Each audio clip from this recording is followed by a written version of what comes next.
Brian Pillman Jr. has finally arrived in NXT to begin his ascent to the main roster.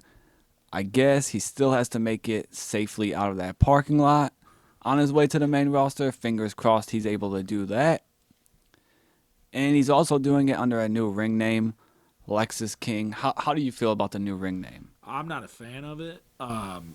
I'm glad that they had him cut that promo, though, because it leaves the door open that he could go back to it, where he could be like, okay, now I'm ready to accept my father and have his name.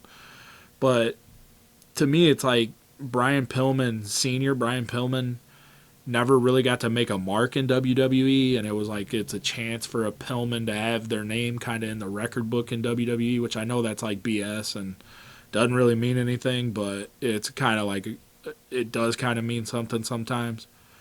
And it just, to me, I just don't like when they do that, when a guy is like a legacy wrestler, like a Joe Henning had to be Curtis Axel, and now Brian Pillman Jr. is Lexis King. I just don't like it. Yeah, I was not the biggest fan of it, but the way he did the promo describing Yeah, why he chose that name, I yeah, was like, that, okay, now it helps it yeah, work. and it kind of leaves it open that they could go back to it. Yeah. We're both hyped for his potential. We liked him for a while now on the Indies, AEW with the Varsity Blondes. Yeah, He even liked a tweet one time that you had. right. Yeah, Yeah. about a Halloween costume. Yeah. Yeah, big moment for me. Yeah.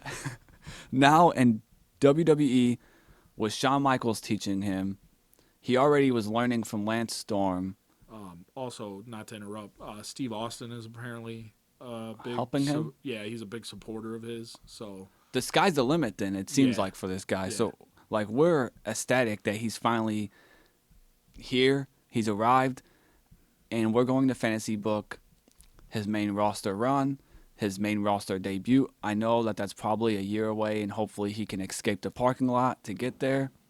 But before we fantasy book his debut, make sure you like the page, make sure you like the video, subscribe to the page. All right, I'm tagging my partner in now.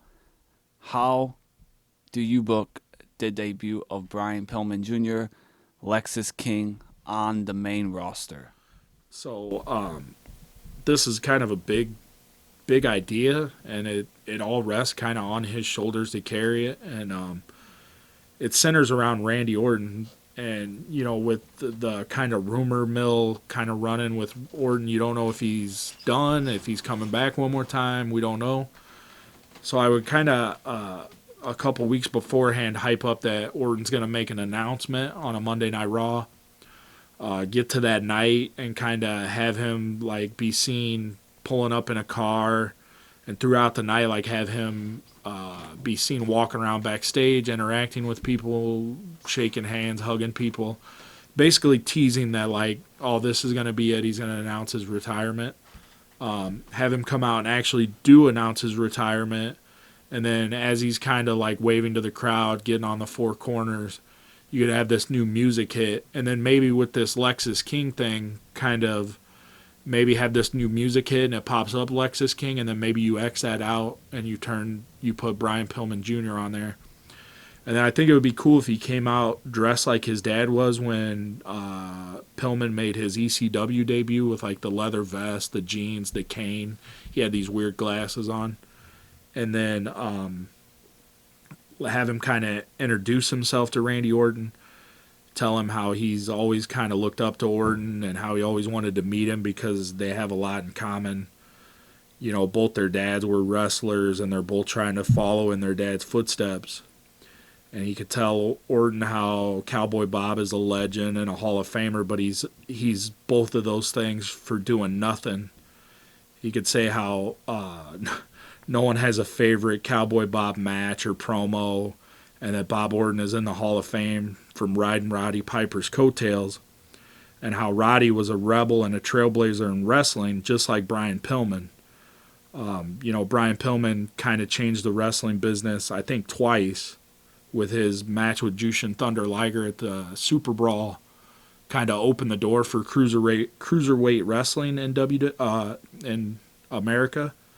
And then with his, you didn't know with his loose cannon gimmick if that was real or fake, and it kind of opened up the door for like a Vince Russo to come in and kind of play with kayfabe and what's real, what's not, shoot and work and all this stuff.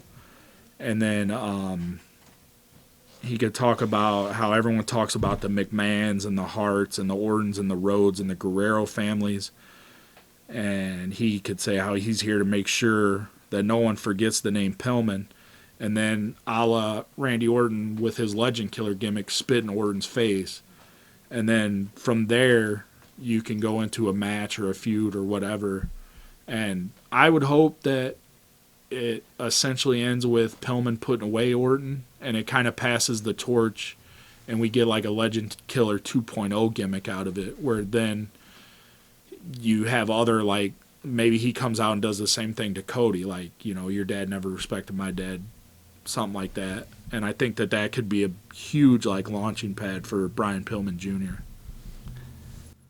I love it for the fact, like you said, it's big. Like, Yeah. this guy has the utmost potential. I feel like I'm high on Dom. It took Dom a little bit, but other than Dominic Mysterio, Braun Breaker, Carmelo Hayes, Hangman Page, those are like the guys that the sky's the limit. And Hangman, he got his sky capped because of Punk. Yeah. We still don't know about Hayes and Breaker, if sky will be the limit for them. I think it's going to be capped with Hayes because I just don't know about that finisher. And in Breaker, I am a little bit worried about Breaker 2 right now. Yeah.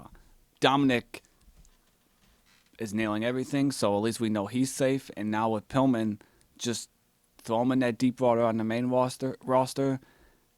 And I think this storyline's so good that he will swim. Yeah. The storyline helps him swim. And all of a sudden we have a guy like Dominic where the sky's the limit to how much the crowd is going to get into him. And I think that if you give him this legend killer kind of gimmick, where now, you know, you have a whole new like slew of legends, like Orton was quote unquote killing Sergeant Slaughter, Hacksaw Jim Duggan.